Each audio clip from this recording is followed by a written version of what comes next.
Welcome back to Washington Watch. I'm Tony Perkins. The website, TonyPerkins.com. All right, Missouri Attorney General Eric Schmidt has filed a lawsuit against the Chinese government, Chinese Communist Party, and others for the alleged actions in suppressing information, arresting whistleblowers, and denying the contagious nature of the coronavirus. Is there a way to make China pay? Joining me now is former Attorney General for the United States and Senator from the state of Alabama, Jeff Sessions. Senator, welcome back to Washington Watch. Hey, Tony, good to be with you, and thank you for what you do. Well, I appreciate that. I know this is an issue that, going back to your time as Attorney General, that you were looking into some of the, devious deeds of China. So you've been tracking them for quite some time. Right. Yeah, we started what we call the China Initiative. After I got there, we found that very little action had been taken against Chinese entities that apparently were violating law. And the FBI was concerned about it, the investigators, and I felt like they needed support and encouragement, and we did. And I started the China Initiative, I called it. We made a public announcement of it. We increased their budget significantly.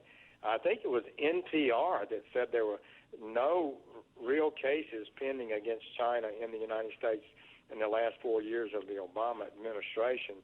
There are now 50 that have been started. The FBI revealed recently that there are 1,000 different cases being investigated all over America.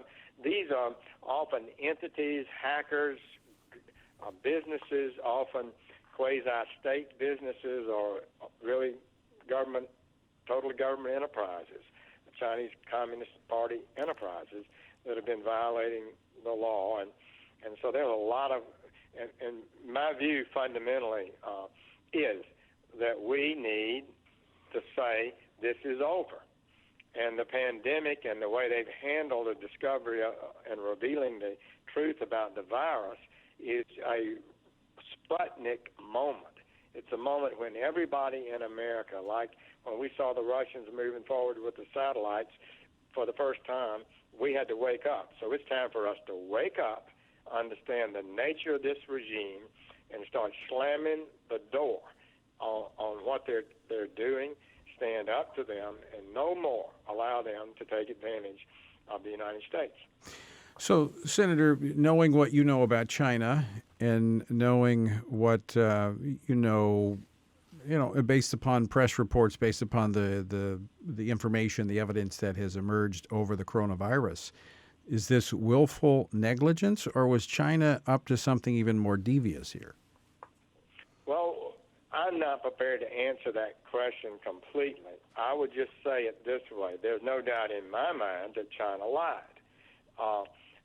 In January 1st, they hauled in these doctors who were warning people to protect themselves from the virus that was spreading, and they were accused of spreading rumors, which has always been a communist charge. You're spreading false rumors.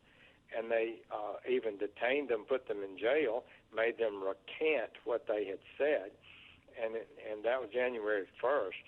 On January 14th, they apparently convinced the WHO, or got them, to tell the world it was not contagious, when we now know that it's probably 3 times as contagious as the normal flu that we've been suffering in the United States.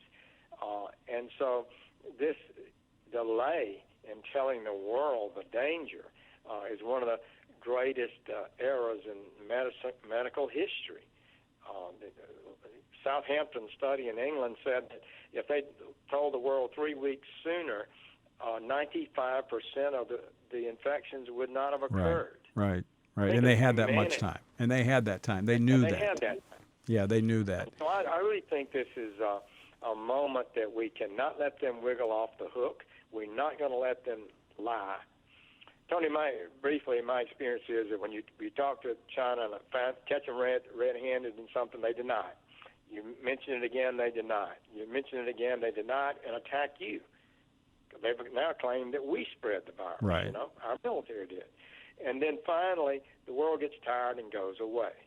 But this one is too big. It cannot go away. We've got to bring the truth out. And the difference is that this is an atheistic, communistic regime whose God is to maintain the regime, and truth is not a value to which they adhere. That is just the way it's always been for every communist regime, basically. And if you don't believe in God, why do you believe in truth? Miles said power comes out of the barrel of a gun. So we need to take off the rose-colored glasses and to reestablish and reset our relationship with China. And we wish it could be better. Many of us and everybody hoped that they would moderate as they got more wealthy and more educated, but they haven't. This guy is tougher on the Christians, he's tougher on the Muslims than the previous leaders of China. Right. He's a brutal guy. We're almost out of time here, Senator, but your proposal is that there's a multitudinal approach here, that we want to not only look at legal means, diplomatic means, but there's also, from a very practical standpoint, the consumers of America need to quit buying products made in China. They absolutely do need to look for alternatives. And I think that's very healthy. Traditionally, the government has to protect our people against other governments. And so I do think that that plus seeing if we can't buy more American products and fewer there, we need to make our medicines and our medical supplies here in the United States, Tony. And I've got a plan to do that as part of my betting on America with regard to China.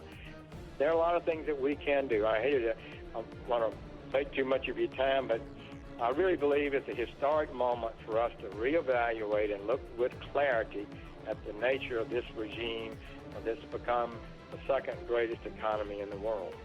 I would agree wholeheartedly. Senator Jeff Sessions, thanks so much for joining us this afternoon. Thank you.